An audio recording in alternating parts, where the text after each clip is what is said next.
Sorry about that. A little bit of microphone issues, but welcome everyone y bienvenidos a todos. Thank you all so much for being here with us today. My name is Owen Tynes, pero hoy ustedes pueden llamarme Manhattan también. I'm the graduate admissions representative for our office, which is the Office of Graduate Marketing and Admissions Consulting, or as we like to call it, GMAC. We're super excited to have you here today at our Halloween-themed event, Facing Your Fears, What Scares You About Graduate School. Today, we're going to tell you a bit more about grad programs at NYU, discuss general information about the graduate admissions process, and hopefully ease some of your fears about graduate school. Following this session, we'll have a panel with a group of current students that will speak a little bit about their experience as graduate students and how they got past their own anxieties. Each of them represent a fear that people may commonly have when it comes to graduate school. In order of what we have on screen, it is one person who went to graduate school after spending a lot of time out of school and coming from another country, someone who went to graduate school straight from undergrad, and someone who came to graduate school from an untraditional path after serving in the armed forces. I personally am working full-time while attending graduate school, so I kind of represent a common concern that people have myself. And with all that covered, let's get started. So NYU has hundreds of graduate and professional programs spread across 22 schools, colleges, and institutes. Each school has their own admissions office responsible for reviewing applications and supporting students throughout the application process. Our office is different in that we aren't reviewing applications or admitting students to a specific program. Instead, we work largely with prospective graduate students to help guide them to the best school and program for them, and we help people in the very initial stages of their application. Some of the ways that we do this include collaborating with the schools on various events, like our All NYU Grad Fair that we'll be hosting this weekend, meeting one-on-one with prospective students, and assisting the schools in their various recruitment needs. You can kind of think of NYU like a sort of Frankenstein's monster. There's a bunch of separate body parts that all work together to form one cohesive body. Our office would be like the blood that travels all over the body, supporting the muscles in each part and bringing nutrients and keeping everything together. Now that you know our office, let's go over today's agenda. So the topics that we'll cover today are all based on some common questions you may be asking yourself that may scare you out of attending graduate school.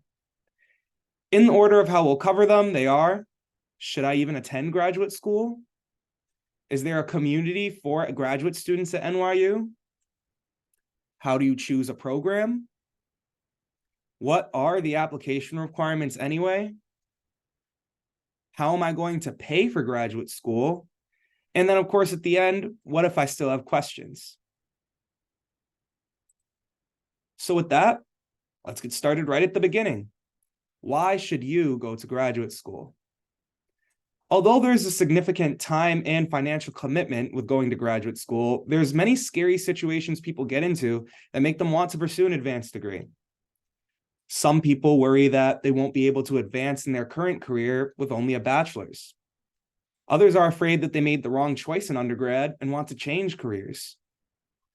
Others may fear that they haven't built up enough skills or had enough social and educational exposure. And some are just worried about making enough money without having to rob a bank to do it. Luckily, getting an advanced degree can help mitigate all of those fears, and occupations that require master's degrees are growing rapidly. Luckily for our students, more of those jobs are in New York than in any other state. Now, prospective graduate students often ask about degree outcomes as it pertains to employment and salary. Based on a survey of our recent graduates, we found that over 95% of students are employed and or continuing with graduate school within 6 months of graduating with a mean salary of a little over $82,000 a year. A recent study also looked at the pay raise for individuals with a master's degree as compared to those who only hold a bachelor's. And after everything's said and done, the average pay raise for professionals who hold a master's degree is about 38% nationwide. If you're worried about work experience prior to graduate school, the population was fairly even split between students who were coming straight from undergrad, having a few years of experience, and those who are a little further along in their career. You could check out the graphic that's on the slide if you want to see the exact breakdown. And of course, all of these numbers are going to vary widely depending on the program and industry that a student's interested in. You'll also see that 78% of students used an NYU resource to aid their professional development. And we'll talk a little bit more about those resources in a moment. Here are some of the top industries for employment. While our scholars and medical schools are certainly well represented, these statistics help show the wide range of opportunities and graduate students that exist here at our university. Some universities have good spell casting and alchemy courses, but not much for students interested in other fields like computer science. Luckily, not at NYU. We don't specialize in one particular field of study. There are strong options for nearly every interest. So next, the community aspect. Graduate schools have a reputation of being less social than undergraduate, so some people fear that they'll be socially isolated when they attend. This is also a common fear people have about moving to New York.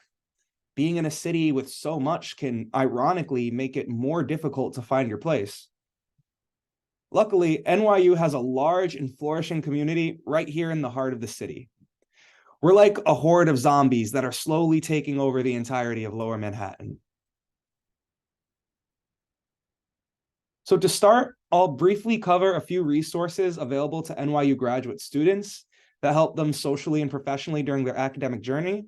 And we'll ask our panelists more questions about the student experience after the presentation.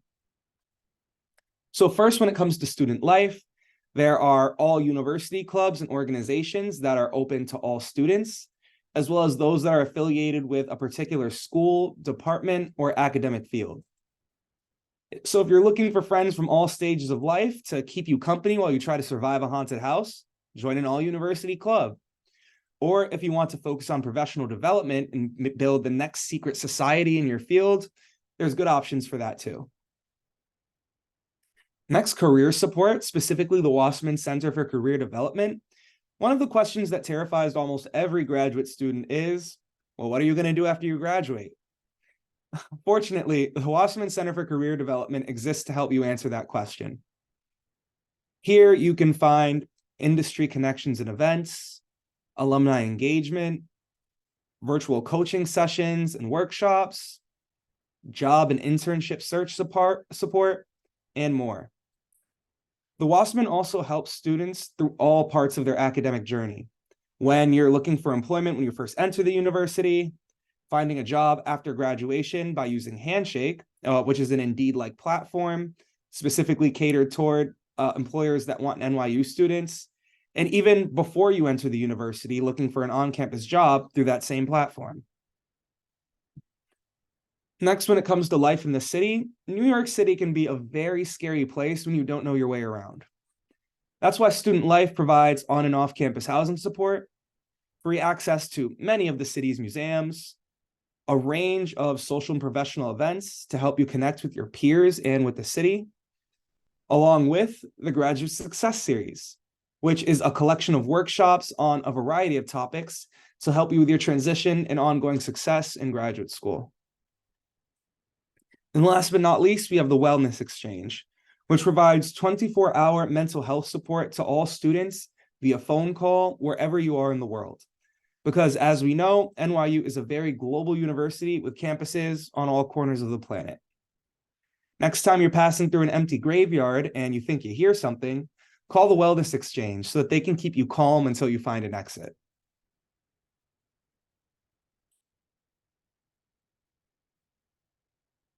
Next, here are some of the logistics about our school in terms of numbers. We have 22 schools, colleges, centers, and institutes that come together to make up our amazing university. Over 25,000 graduate and professional students, which is on par with the undergraduate population. Meaning you'll have plenty of peers and definitely won't feel alone. 4,500 distinguished faculty members, some of whom are the recipients of Nobel Peace Prizes, Pulitzer Prizes, Rhodes Scholars, and more.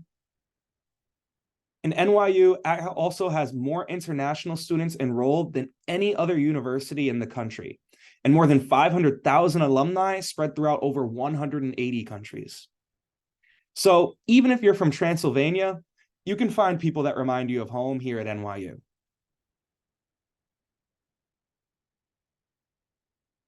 Next, how do you go about choosing the right program?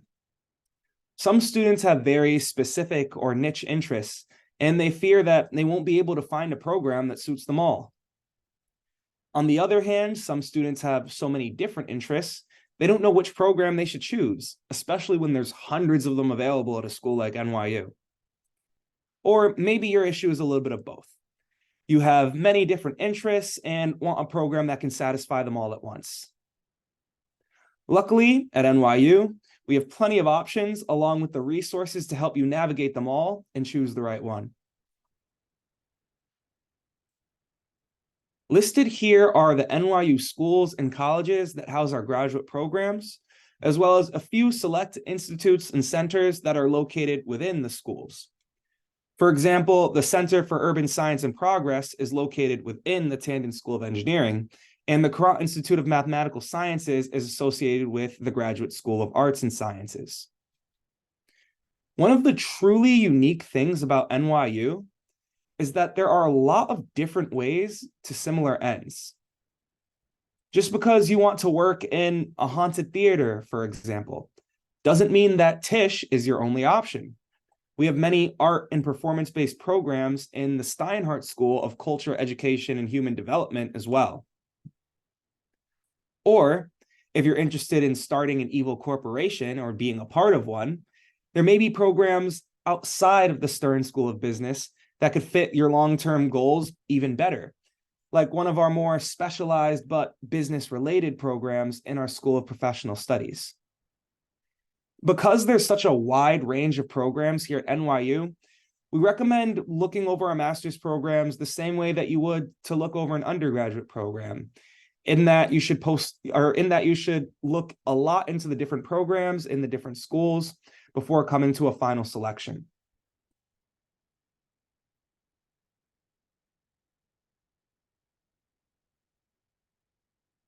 Next, academic areas of interest. Now, the graduate programs at NYU all fall into one of these main academic areas. If any of you are at the very beginning of your search, this could be a great place to start narrowing things down. Start with the big picture in terms of your interest, and then we can help you make it smaller and smaller until we identify a few programs for you to focus on. The best way for us to do this would be by scheduling a virtual consultation with our office, during which time you'll speak one-on-one with one of the graduate students in our office. You'll talk to them about your interest, what you're looking for in a program, and they'll give you some ideas that can match. Unfortunately, we don't have a magic mirror on the wall to tell you the best fitting graduate program of them all, but this is a good alternative. You can register for a consultation on our website, or if you check the chat, you should be able to find the link to register there in just a couple moments. I also want to highlight that for nearly all of these fields, there are benefits to being in New York. We're located within walking distance of Wall Street, global advertising and marketing agencies, and New York City is an international hub for industries like art, entertainment, technology, medicine, fashion, and sports. Your professors in the classroom are also often industry experts that are working in their fields and bringing that experience back to the classroom, which provides you with unparalleled networking opportunities as well. Now, for those of you at the beginning of your search, there are a few steps you can take now to help you identify the best program or programs for you. First, start thinking about your career goals and identifying people and positions that you hope to hold. Connect with them. Ask for their advice and input on graduate degree programs. We also recommend connecting with the program directly. Ask them questions about the curriculum, the faculty and their research, internship opportunities, any information that's important to you when it comes to a graduate program. You probably won't be able to send them an OWL, but most departments can be contacted through phone or email. Then, consider the application components specific to those programs so you can begin preparing your application materials. And if you haven't already, now is a good time to start making a list of potential letter of recommendation writers and getting into contact. Even if any of you are currently just an underclassman, if you have an idea that someone you may want to ask in mind, it's best to let your recommenders know as early as possible so that they can have it in mind as well, and you can start building that relationship with them. You can also look to see what your program is looking for in a personal statement so that you could start generating your own ideas of what you'll write. Then, research where alumni are working. Are they employed in organizations or industries that appeal to you personally?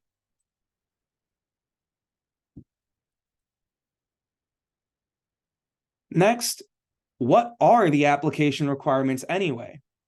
After you've chosen a program, you obviously will have to know. And like any good witch's spell, making sure that you have all the right materials ready is essential for your end result.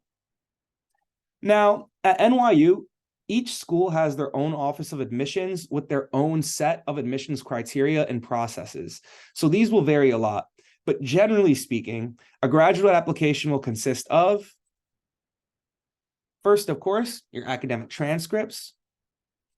Next, standardized test scores like the GRE or GMAT. A quick disclaimer about this program, about this one. Many programs actually aren't requiring a GRE or GMAT test anymore. It was a trend that was sort of falling out of favor before the plague or before the pandemic. And then once the pandemic happened, testing centers closed and people couldn't take the test as easily. So a lot of programs just kind of dropped the requirement and never picked it back up. So make sure you do research into your programs because there's a really good chance that nowadays you won't have to submit any standardized test scores at all. Next, your statement of purpose. This also varies depending on your program of interest. Some schools will have a specific prompt they want you to answer. Others want you to focus on your professional ambitions, others on your academic interests, etc. Letters of recommendation. The standard for all programs is for most programs is to require 2, but some will require as many as 4, and some may require only 1. Your resume or curriculum vitae to show your professional achievements and complement the academic ones. And then last but not least, supplementary materials, which could be a portfolio if you're applying for an arts program, or is commonly an English language proficiency exam for international students. The TOEFL and IELTS exams are almost universally accepted, but some programs will accept the Pearson and Duolingo exam as well. So make sure you do your research and submit the test that works best for you if this situation applies to you.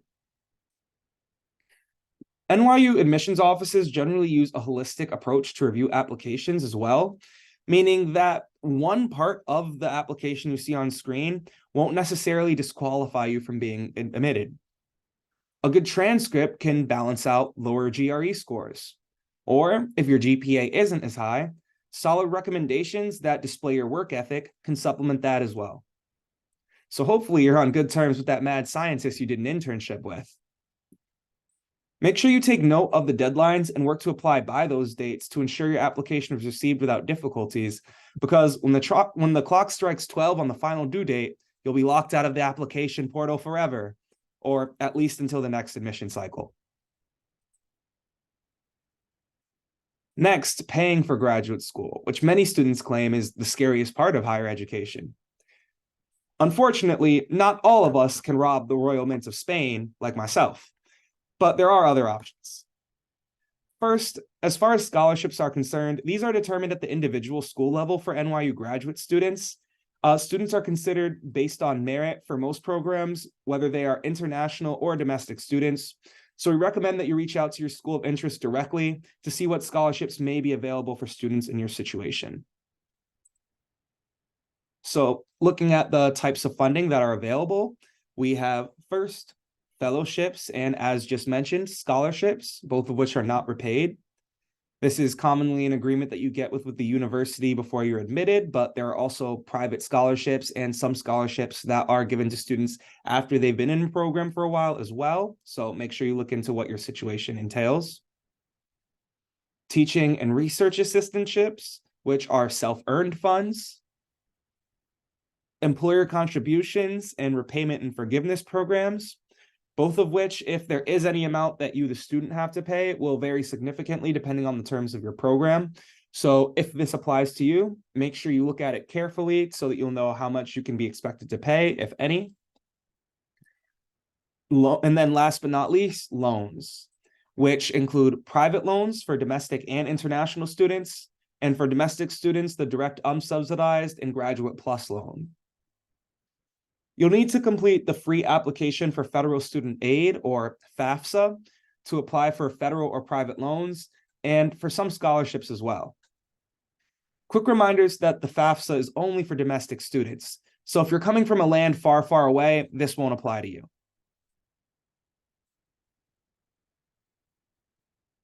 Next, we have a breakdown of all of those funding sources that students actually utilize to get their bill paid. First, 53% primarily use student borrowing, which are those private, public, or private unsubsidized and plus loans that we just mentioned. And the average loan debt for a master's graduate student is about $66,000. 24% primarily use student funds, which is income and savings. This is commonly if a student had a job before going into graduate school or while they're in graduate school. 15% of students used grants, scholarships, assistantships, or some other form of tuition waiver to pay for their education. And last but not least, 8% received external funds, which is most commonly money from family and friends.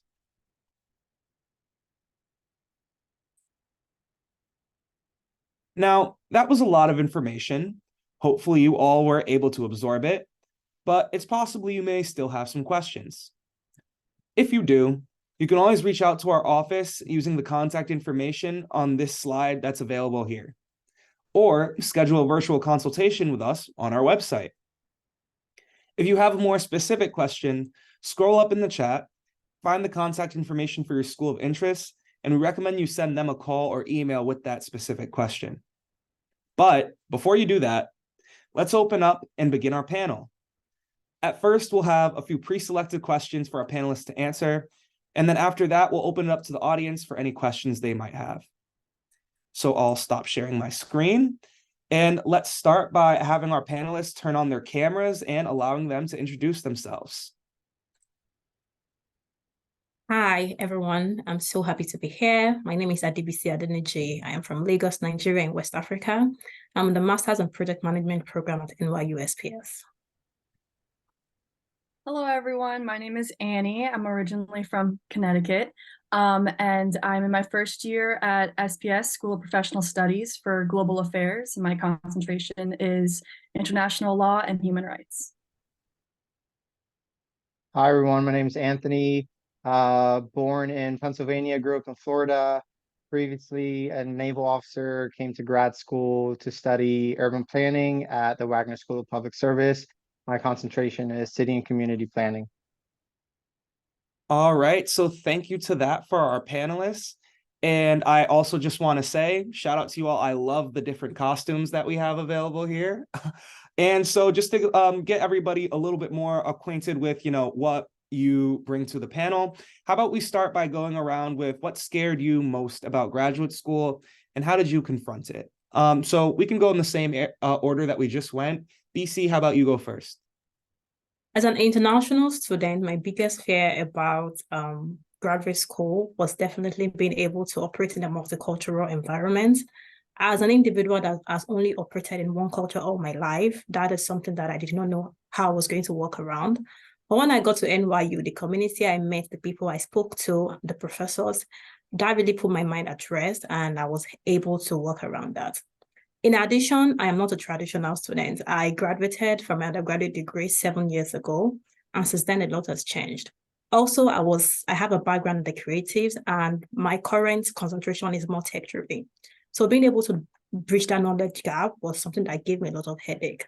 But the support I got at NYU really helped. All right, thank you, BC. And so, Annie, how about we put you up next? Sure, yeah. Coming right from undergrad and into grad school, you hear a lot about imposter syndrome and being scared that you're not enough and that you might have to deal with a lot of different issues with that. But I found that once you get accepted, you just have to trust that they saw something in you that they know you can bring to the table. And I have definitely trusted that, and it's really not that big of a deal. You are obviously meant to be in grad school, and yeah. Thank you, Annie. Yeah, that's definitely something that I hear a lot of graduate students talk about, imposter syndrome, and just kind of feeling like they're ready to be at that next level of education.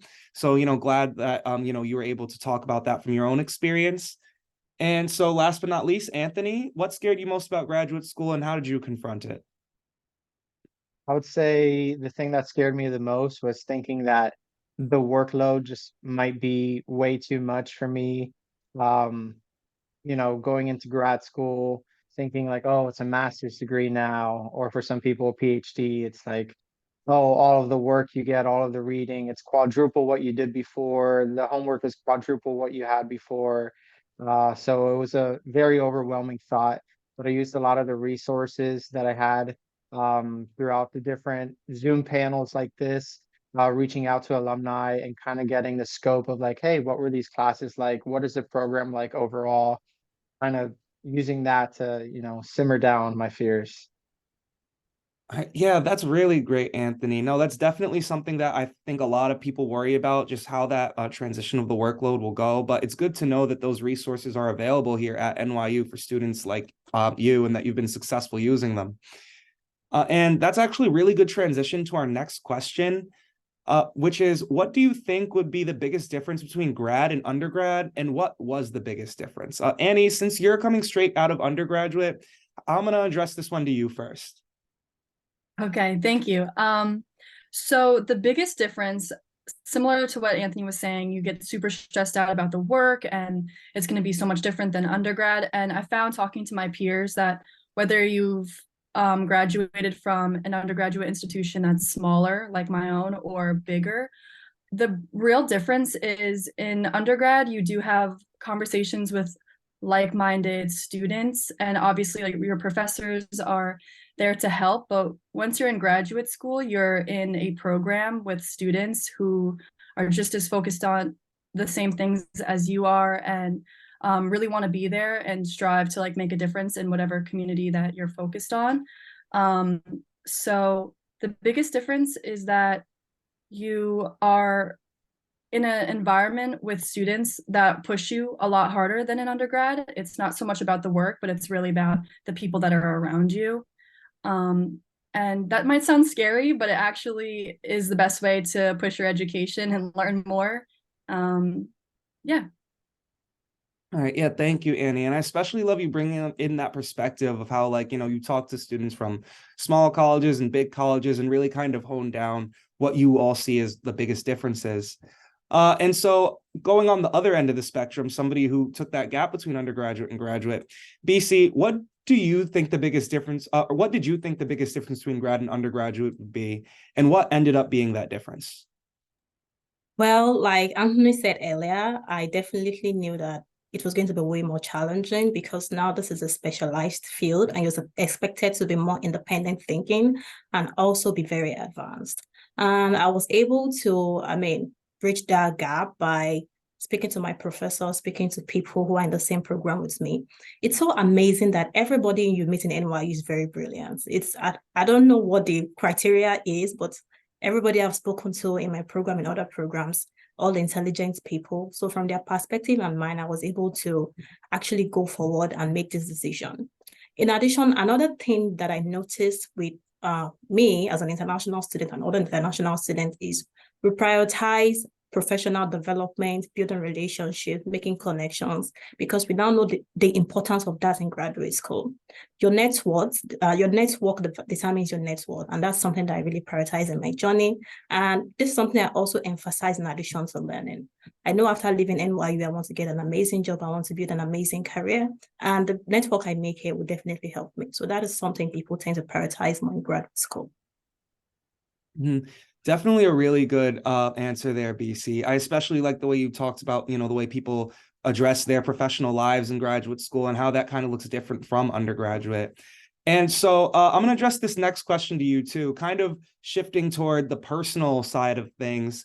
I remember you talked a lot about a big fear being, coming from another country, being in a different social environment. So how did you balance coming to a new school and a new country as well? Coming to a new school was definitely very challenging, especially that I graduated my undergraduate degree almost 7 years ago. With the advent of technology like AI, learning management system, things have definitely changed, and I had to change myself to be able to keep up with those changes. I remember in my university back home in Nigeria, we submitted every assignment, typed out, printed, submitted manually. Now we have Brightspace and all this learning management system. And I definitely struggled with those at the beginning because I was wondering what was going on. But I challenged myself, and I remember the reason I'm here to learn to improve myself professionally and also personally. And that really helped me bridge that gap. That would actually take me to the next question. Adaptation was a big part of my journey here in the United States, because although I lived in a big city back home, Lagos, Nigeria, coming to New York City, where there are definitely a lot of cultures, that was a big deal for me. I wanted to present myself in a way that, I mean, not to seek validation, but I also don't want to rub people the wrong way or say the wrong things. So for the first 3 months, I was super conscious of that. I was super conscious about saying the wrong thing in class or to somebody from another culture. But I took a class, eventually intercultural business communication, and that really helped me. It just pointed out the different nuances between cultures and how you should really carry yourself. And all the campus jobs that I've held so far, I've worked at the Office of the Dean in my faculty. Now, as a graduate admissions assistant, I correspond with people from different cultures, and that has really helped me. So yes, this is my journey so far.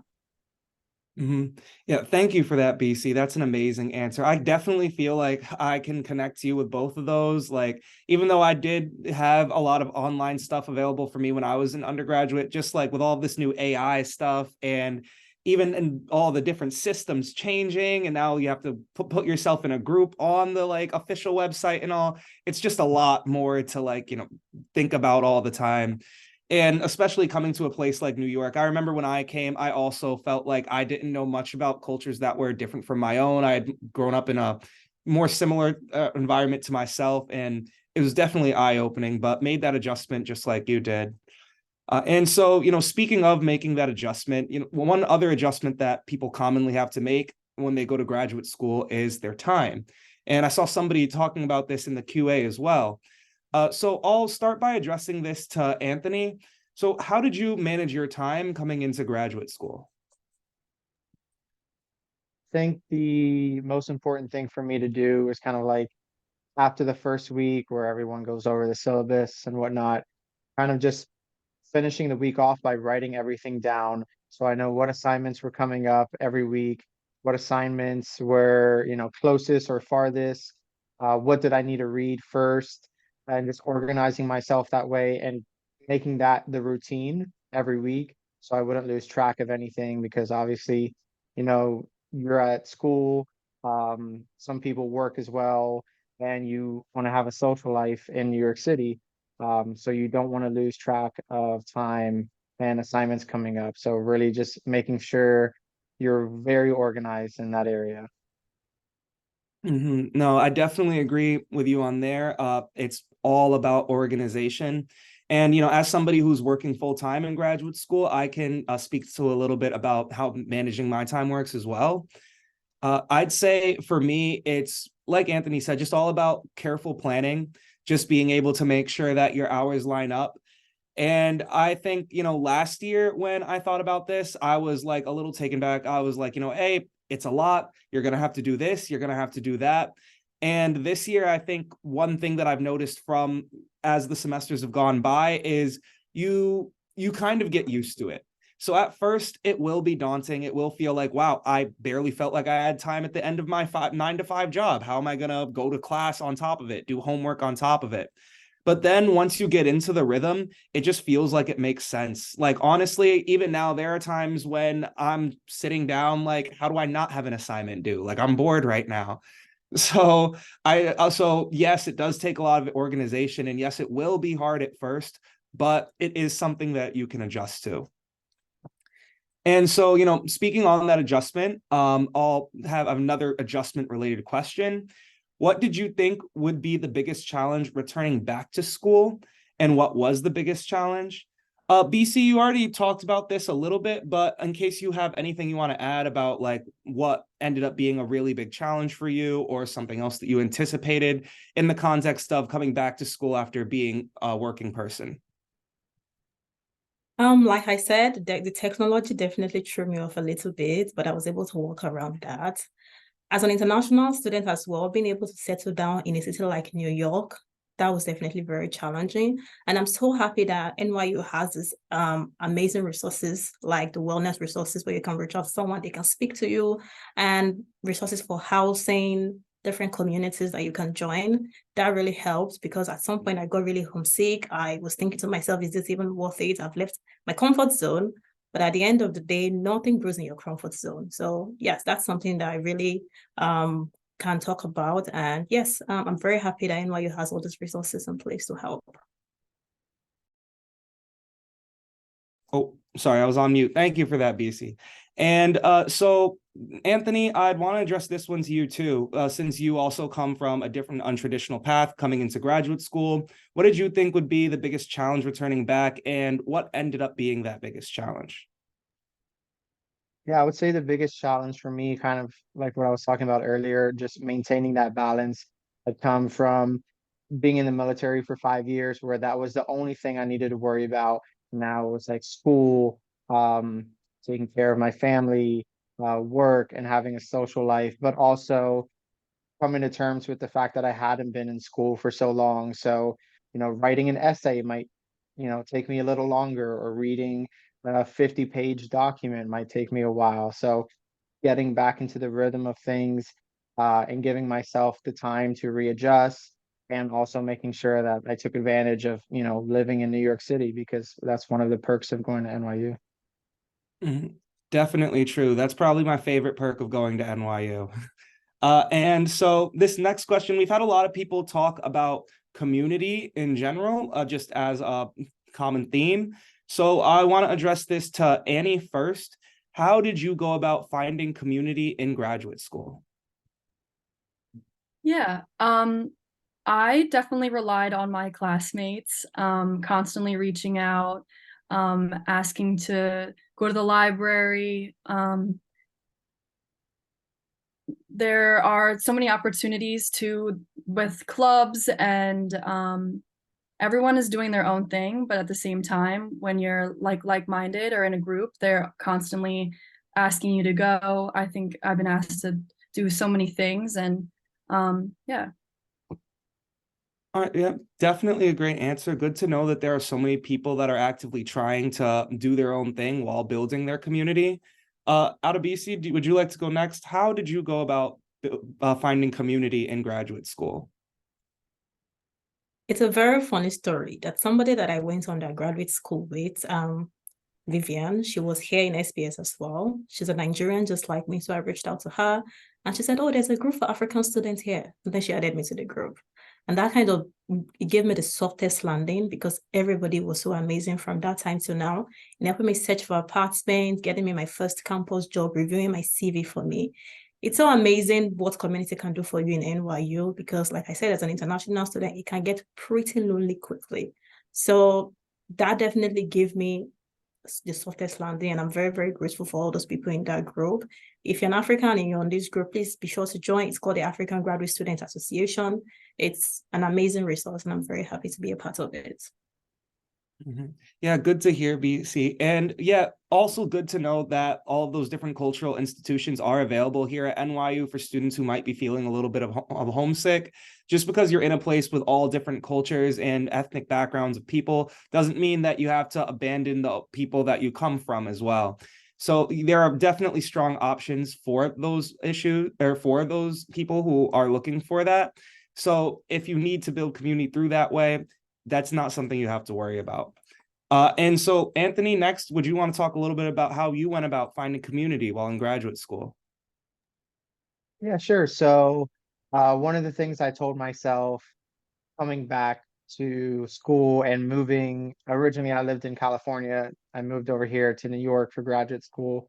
Told myself I wanted to kind of increase my friend group, get to know people. So I would put myself out there, go to all of the events that the school would email me about. And from there, you kind of start seeing some of the same faces, whether they're in your program or just in general in your same school.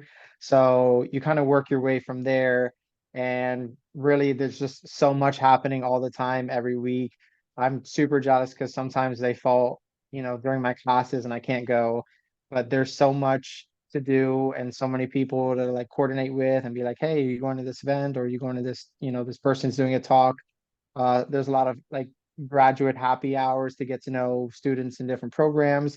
There's actually like a mixer between my school and a couple different schools in the area later this week that I'm going to. So there's always ways to build community, and there's always stuff happening on campus. You really just have to like take that step and, go to something. Definitely good to know and good to hear. Even though it is a graduate program and things are a little less connected than people might think they are undergraduate, there are still so many opportunities to go and find community that are offered by the university and by students who are in the university. And so also I want to let you all know that we are entering the time for audience participation. So if any of you have any questions that you would like to ask any specific panelists or just to the panel in general, feel free to throw those into the Q&A now. While you're doing that, I'll ask around again, what did you have to change when you went to graduate school? And I guess I can start with myself as somebody who ended up working full time. I was working full time in this position right before I entered my graduate school program. And I'd say the thing that I had to change the most for myself is the understanding of when it is time to work. I think that during undergraduate, something that I used to do for myself to kind of pace myself and have my own work-life balance is to limit the amount of time that I'm working early in the morning, late at night, and on weekends. Like I try to work mostly during waking hours of the week, waking hours of the weekend too when I need to. But those late night hours and weekend times when I'm supposed to be relaxing, I tried to leave those for relaxing as much as possible. But after going into a graduate program while being a full-time worker, it just meant that I had to change my understanding of that. I have classes that are going to start at 6:30 and end at 9:30. I'm going to be working 9 to 5 and then have to finish up my essay that's due at midnight the same day. And there's going to be times where I'm not going to find time during the week to be able to work, and I'll have to end up doing that on the weekend. And so just kind of, understanding that my time is a lot more variable than I thought it was, and being able to change it as much as I need to. I think that was probably what I changed the most when I went to graduate school. So Annie, how about you go next? Do you have anything you'd like to comment on, something that you changed when you went to graduate school? Yeah, a perspective that I didn't really expect or know was coming for me was when I graduated undergrad. A lot of your peers and closer friends will be getting full-time jobs, and you'll see them making a salary, whether they're living at home or starting to rent their own places. And while you're in grad school, even if you're working full-time, part-time, you still have that extra load of work. And your scheduling is so much different than theirs. And so it's like a perspective of trying not to compare yourself, seeing where everyone else's trajectory went after undergrad, and just taking it day by day, doing your work. And what Anthony was saying about trying to balance it all and finding time to spend outside of work and school. All right, thank you, Annie. Yeah, that's definitely an important transition for a lot of people. BC, would you like to go next? What did you change when you came to graduate school? One important thing I've been thinking about when I was coming to this webinar was the fact that I had to become a morning person by all means. As a former entrepreneur, I did everything at my pace back home. I was a wedding planner. So my day started from 12 o'clock and then it ends at 4, and that's the end. But now I have a campus job, I have an internship, I also have my workload for school. So I had to prioritize waking up sometimes as early as 5 a.m. so that I'm productive.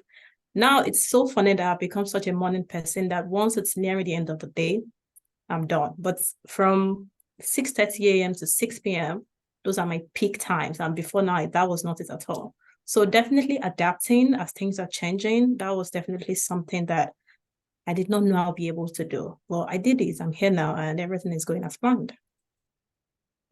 Great answer out of BC. Honestly, you're better than me. I still haven't been able to become a morning person, but coffee is doing its best for me. And last but not least, Anthony, what did you have to change when you came to graduate school? You spoke a little bit about it already. Yeah, I mean, besides having to change how I manage my time, I think something that really got to me initially, um, that I had to change was my mindset on how I viewed a lot of the people around me.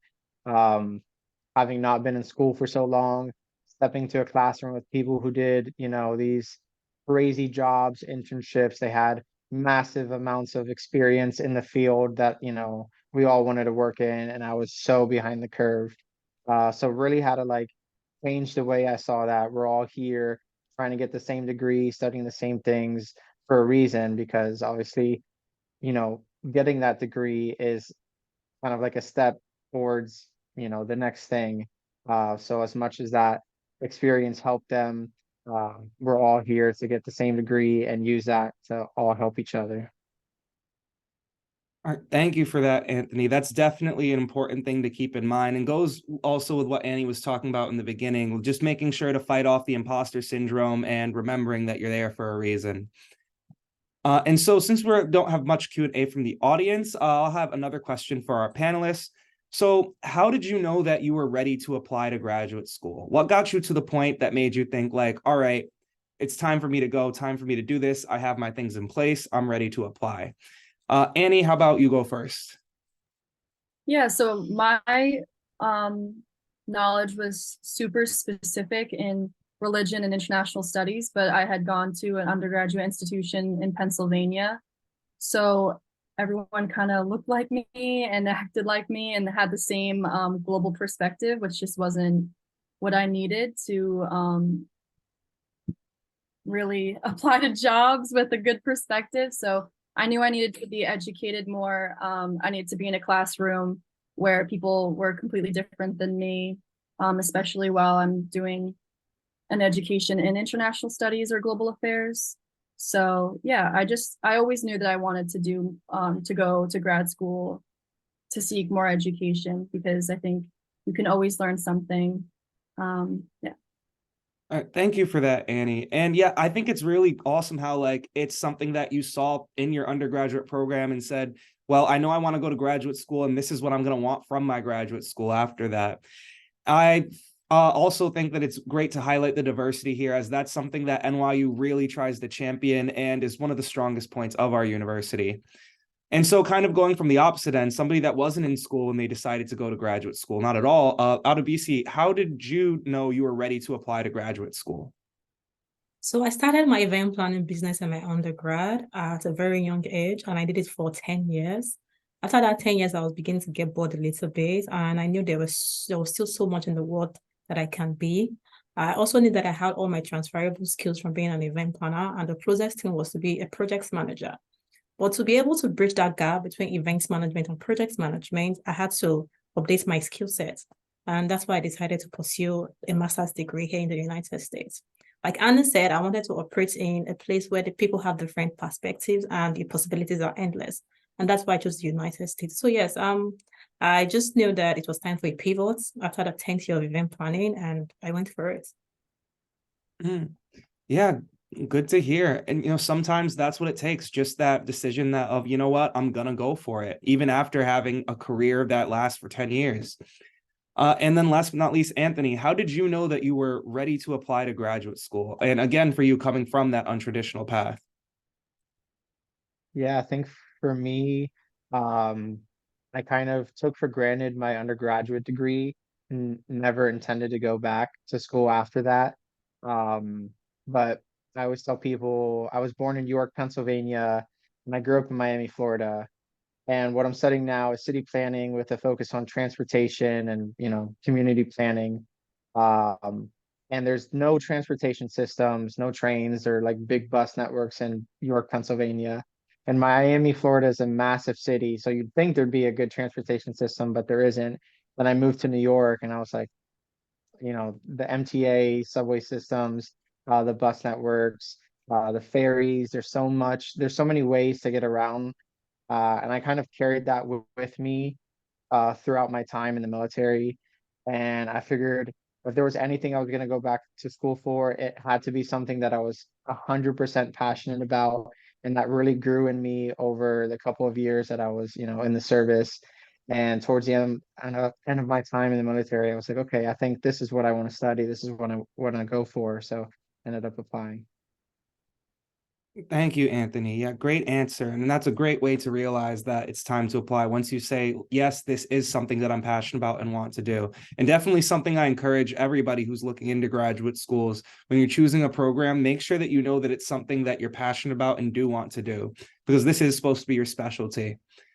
And so still not much from the audience, but I guess we're coming toward time. So to wrap it up here, do any of you have any last minute advice that you'd give out to any people worried about graduate school, worried about applying, or just getting ready for themselves right now? And we'll go in the same order that we did for the last few questions. So Annie, would you like to go first? Yeah, so you mentioned it a little bit ago, but I would definitely recommend notifying your recommenders super early. I was really late to the game and that caused me a lot of stress that wasn't needed. Um, and the application is it's not meant to scare you. You really just need to like take it in stride, relax, get each portion done as much as you can.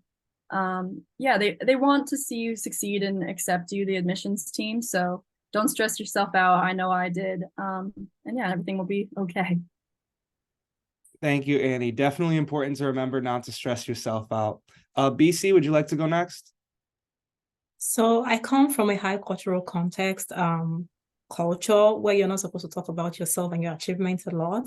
And that almost ruined my graduate school journey because I wanted to play it humble in my statement of purpose. But then I read all this information online and they said, really highlight your achievement. I remember I started my SOP with at 19, my journey in project management started. So that was a big flex. And I did not want to put that because I didn't want to come off braggy.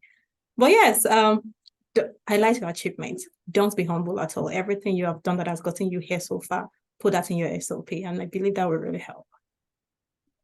Definitely great advice, BC. There's a time and place to be humble. It is not on the graduate school application. And last but not least, Anthony, any advice that you have to people about applying to graduate school? Yeah, going back to what I was talking about earlier, definitely come in with something you are 100% passionate about. Just because if you don't have experience working in that field or any internships before, just being passionate about it will definitely carry you a long way when you talk to people, when you start working on your application, and you're writing essays, when you're doing any video essays. I had to do both a written and video essay. So being able to say, hey, I don't have any work experience in here, but I know all of these things. I know the stuff that's happening in the field. I know some of the research that's going on, and I'm very committed to it. That is enough for a lot of, people, and it should be enough for yourself to just be like, hey, like I deserve to be here. I want to be here, and I love what I'm, hoping to study. Yeah, thank you for that, Anthony. So yeah, I feel like we've got a lot of people just, saying a lot of the same thing. We all have to make sure that we're putting our best foot forward when it comes to applying to graduate school, no matter what that means for you. Making sure that means talking to professors as soon as possible, letting them know, and not holding yourself back in any way. And so thank you to all the panelists. You all did an amazing job, gave such great answers. And thank you to all the attendees as well. We're coming toward the end of the panel right now. As you all know, sorry, 1 second, messed myself up there. But as mentioned earlier, we still, if any of you have questions that you want to ask us, that is available to do on our website. So please just feel free to send us a call or an email. And other than that, I hope that you all have a spooky rest of your day.